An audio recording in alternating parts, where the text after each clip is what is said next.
Well, we're having some biscuits in the shed tonight. Good old biscuits. Pan made on the cast iron stove. Ooh, they're hot. Should let them cool down some more. Gotta get me some puppy bites off first though. Ooh. Hot, hot, hot.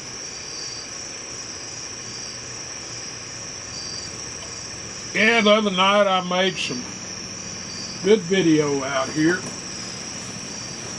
Except the microphone was plugged in on the wrong end of the wire. Here you go.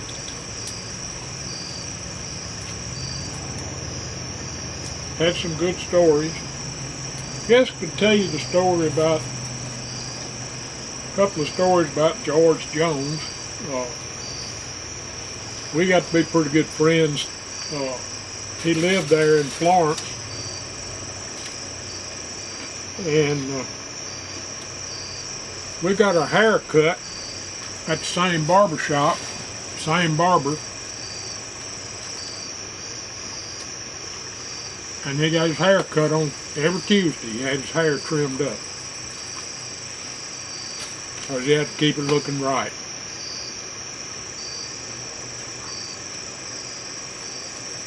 And one day, when I got there, he was about to get out of the barber chair, and I got in the chair. Jimmy started cutting my hair. George came back in the shop in a few minutes. His car wouldn't start. I said, "Well, Jimmy gets to finish my haircut. Well, go ahead and call the Ford place over there and have them come over and get your car. And I'll take you home. And then when they get the car fixed, I'll go get the car, bring it to you."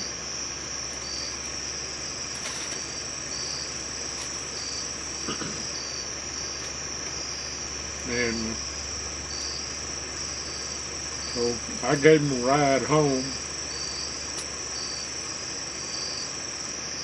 and he just wanted to talk and talk and talk, because him and Tammy had been into it, and he didn't want to go in the house.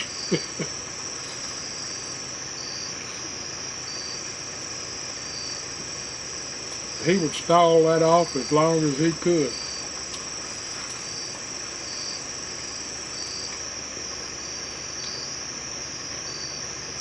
Another friend of mine that got his hair cut there too.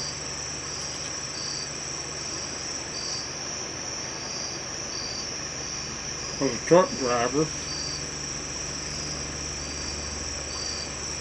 Of course, he knew George. And when they got George's car fixed, I think something was wrong with the alternator.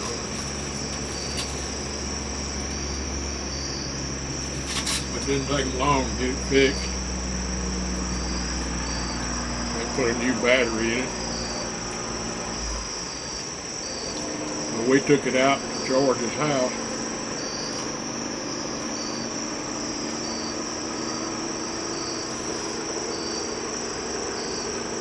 And George always wanted to talk. We went out there.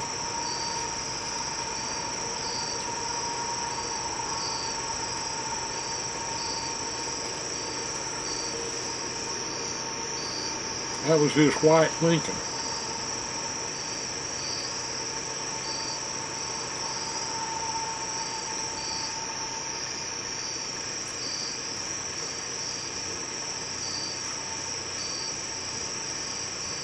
But I was down in the river bottom at the park down there fishing one day.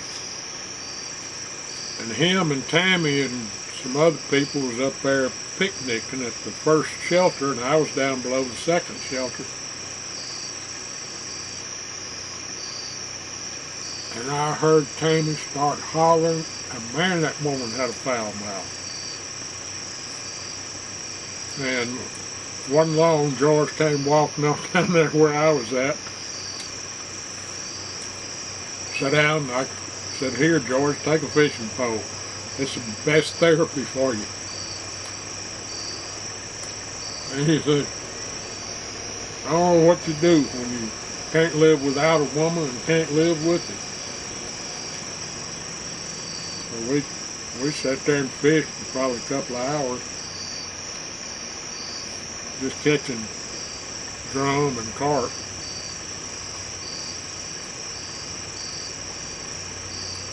That was what was fun to catch in that spot. There's a mud bottom, that's about all you could catch. But it's fun to reel them in. Sometimes catch some pretty big ones there.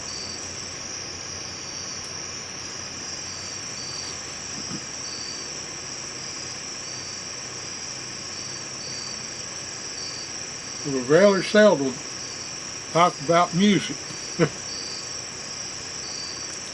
We just talk about one thing then another.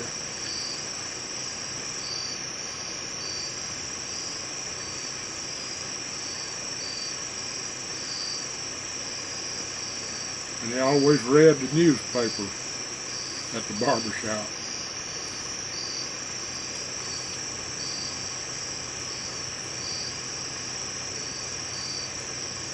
He was a pretty decent guy. He just had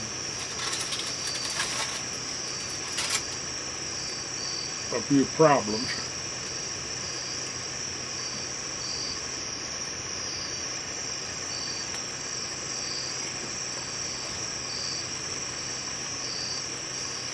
But he was definitely a good singer.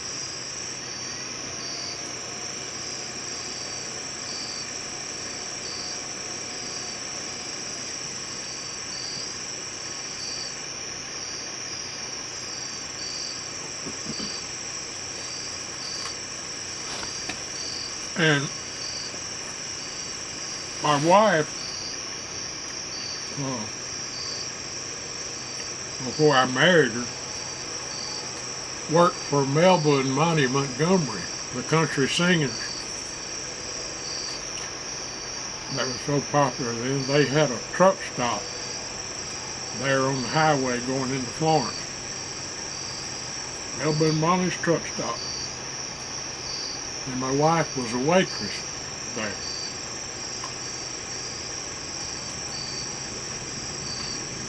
And my dad worked for a cigar and candy company that sold them cigarettes, candy, cigarette lighters, all kind of odds and ends.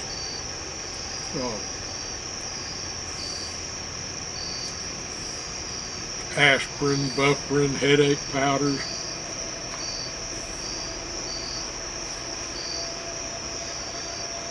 The general counter items that places like that had.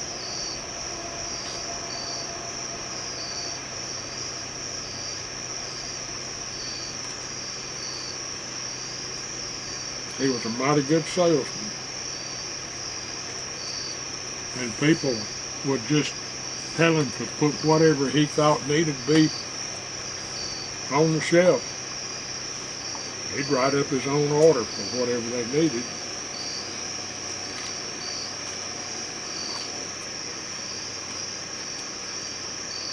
That way he made pretty good money and all his customers did pretty well.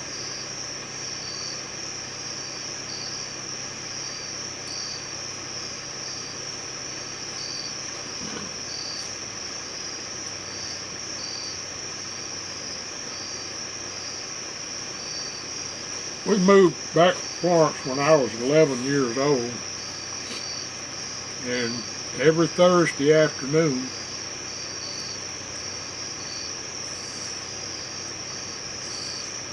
they would take the afternoon off at the donut shop and come pick us up at school, and we'd go fishing down on the canal. Weren't any trees on that canal then, it was all big rocks.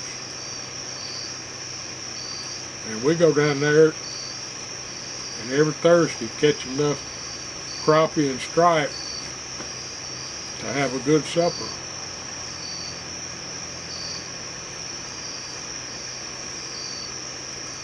I would always catch the most. I'd either catch 6, 7, or 8.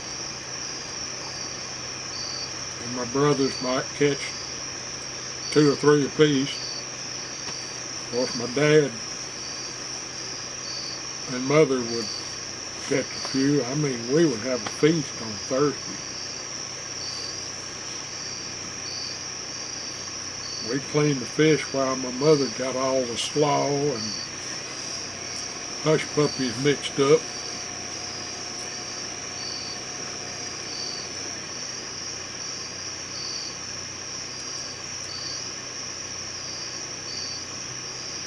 Really enjoyed those Thursday afternoon fishing trips.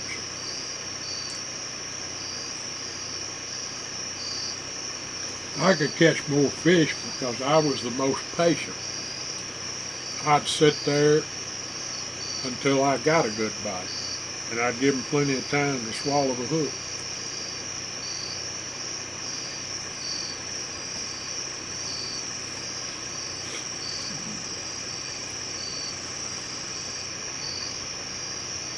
I just feel sad that I lost those stories on that other video. I had some really good ones.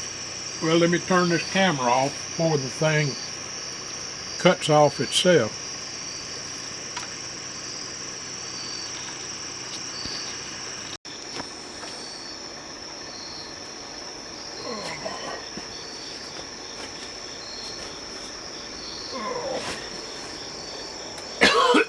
Well, I've got a couple of stories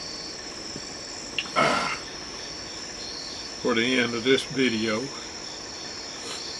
One of them has to do with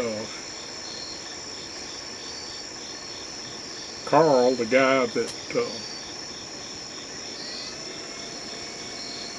went with me to take George Jones' car back to him. And we were at Walmart, and he was there and I was there, and we went out to his car, and he had locked his keys in the car. Well, I had a coat hanger, and I can't remember what kind of car he had. I'm thinking it was a Cadillac, an older Cadillac, and he had them straight knobs that you couldn't get a wire hook on and pop up real easy. So we got that coat hanger and started fishing for we had to go for the door handle. And man, it was hard to get to. That coat hanger just barely long enough to even get down in that direction. We must have spent 30 minutes or better trying to get hold of that handle, and another friend of ours walked up, and it was the guy that had the same name as my wife, first, middle, and last name, just spelled different. And he said, "What y'all doing?" I said, "Well, Carl locked his keys in the car, and we're trying to get hold of that handle." He said, "Well, why don't you just open this door over here? The window's rolled down." There we had been fishing that, trying to get it open, and the window on the other side was down. Boy, talk about feeling like a couple of fools. We spent all that time trying to fish that thing, and it was hard. That was really funny. Then another story, I was up in Virginia with a friend of mine at their old home place, and I carried a .25 automatic pistol all the time for self-defense, and I was pretty good with it. We nailed a can to the top of a fence post and got off about, I don't know, I guess close to 50 feet away from it.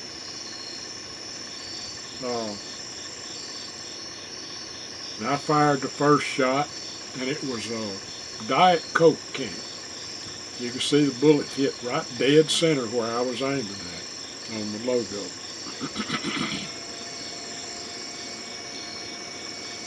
Of course, we had the thing, we nailed it down with nails into the top of the fence post and bent the nails over to hold it in place so we wouldn't have to go pick it up every time we hit it. Well, I fired again. He said, "You missed it." I said, "No, I didn't." I fired again. He said, "You missed it again." No, I didn't. Fired all 6 shots. He said, "You missed it every time except that first time you hit it dead center." I said, "I hit it dead center every time." We walked up there and I said, "Come on, let me show you the back of the can." Looked at the back of the can and you can see where 6 bullets went out the back of it.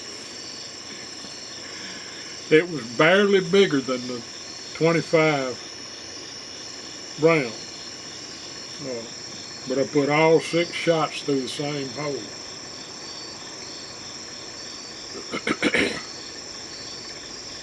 And of course, me and my old shooting buddy used to go out shooting, and we would shoot balloons at 100 yards, tie them on a string, and we'd put 12 balloons on each line, and then we would take turns taking a shot at it. He had a .25 automatic and I had a .25 automatic. Shot every balloon and he missed 2. Every time we'd go out shooting, he'd miss at least 2. Sometimes he'd miss 1, but I always beat him because I always broke every one of them. I was just that good. And I took a Dr. Pepper can and I said, "Well, let me put this Dr. Pepper can back here in the berm." So I stuck it in the ground in the berm. That's 125 yards away. Popped it with every shot I fired at it. I was really good with a pistol. I was pretty good with a rifle, but I was really good with a pistol.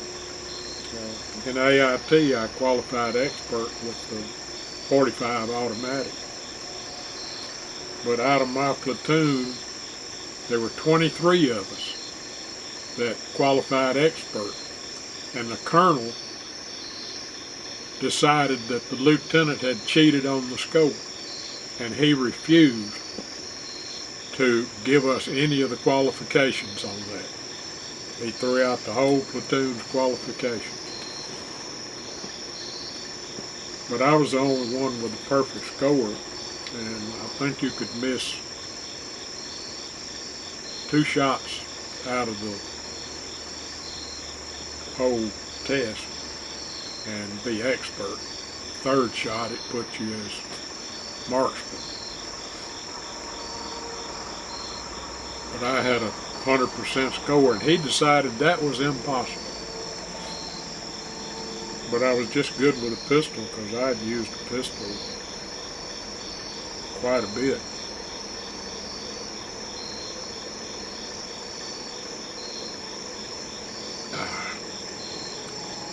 But and in AIT, we had what was called quick kill training. And we used BB guns. And they gave us these big old discs that was all bigger than a silver dollar, and then they had some that was about $half size. But then they had some that's about halfway between a $half and a quarter. Well, I got tired of hitting 10 out of 10. I went down to the smaller disc, hit 10 out of 10. Went down to the one a little bigger than a quarter, 10 out of 10. So I said, let's just use a quarter. It's a little smaller. That got so boring hitting it every time. Because you throw it, one of the guys throw it up in the air and you would shoot it with a BB gun. Had the sights taped on. And, but those Daisy BB guns were real accurate, the ones we used. And finally decided to start shooting nickels. Then went to dimes. We couldn't find anything any smaller, so I said, well, let's just throw me up a BB.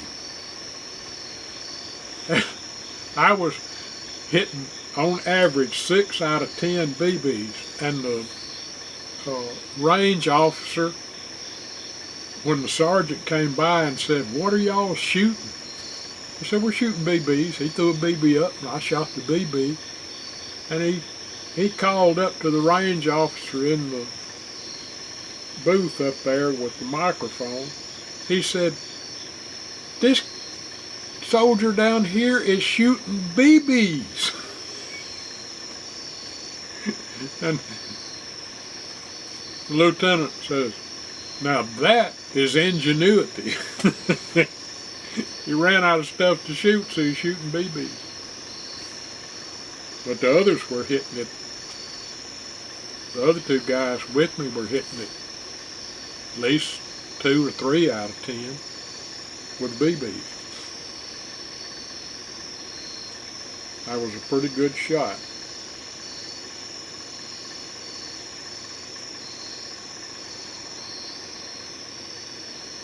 I used a .22 rifle for a long, long time growing up.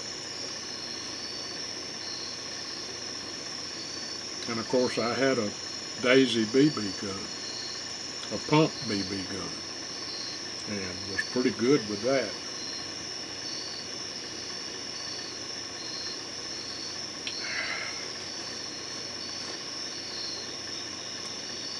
But I guess it kept me alive in Vietnam, being able to shoot good.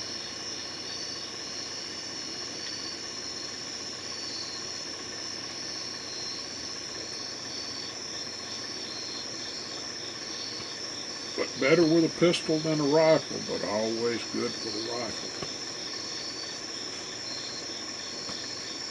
And I had eyes like an eagle, and I've still got long distance vision.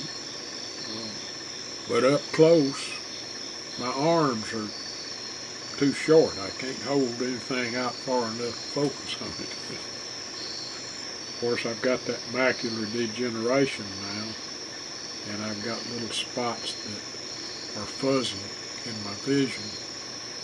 They're not real bad, but I take vitamins to stop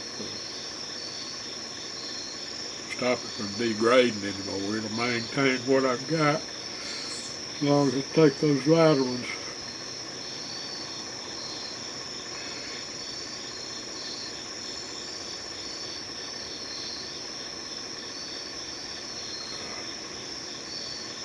Well, I've been fighting a battle with them little baby ticks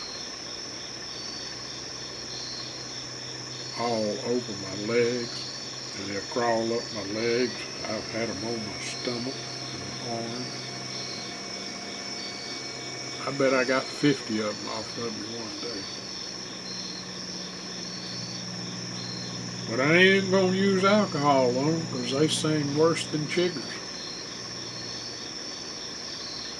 If you saw my chigger joke, back when I got in that nest of chiggers down there in the weeds,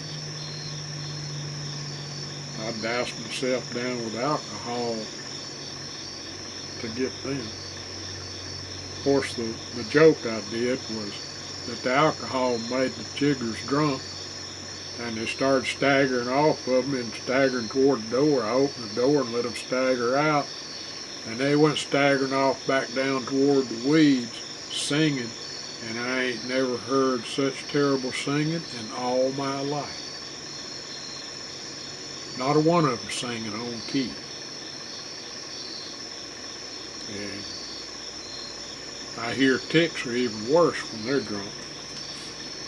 But they kept that noise up all night long, couldn't sleep a wink.